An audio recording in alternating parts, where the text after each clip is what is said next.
Magnus took an old jersey and threw it over the cage. He was afraid the interruption would make the policeman angry. But Perez seemed only amused.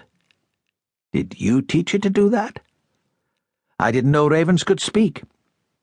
"They're clever birds." Magnus could feel the smile appearing, could do nothing about it. He turned his head, hoping it would go away of its own free will. "Did you see the ravens down the hill this morning?" "They're always there," Magnus said.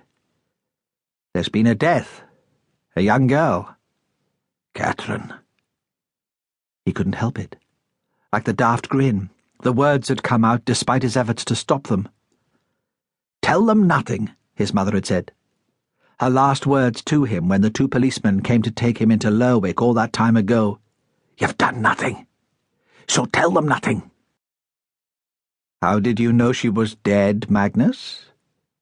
Perez was speaking very clearly and very slowly.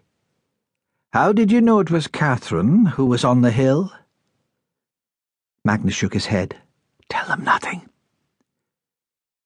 "Did you see what happened to her down there? Did you see how she died?"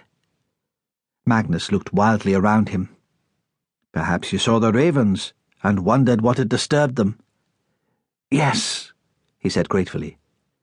"And you went out to look?" "Yes," Magnus nodded violently. "Why didn't you tell the police, Magnus?" "She was already dead. I couldn't have saved her." "But the police should have been told." "There's no phone in the house. How could I tell you?" "One of your neighbours would have a phone." "You could have asked them to call for you."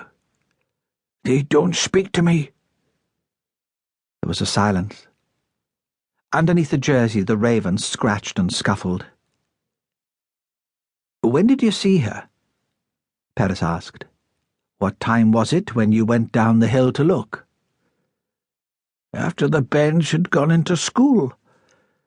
I heard the bell as I left the house." Magnus thought that was a clever answer. His mother wouldn't have minded him telling that. There was another pause while Perez wrote some words in a notebook. At last he looked up. "How long have you lived here on your own, Magnus?" "Since my mother died." "When was that?" Magnus tried to find an answer. How many years would it have been? He couldn't guess.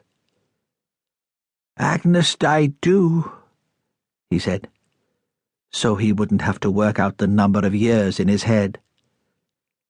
"Who was Agnes?" "She was my sister.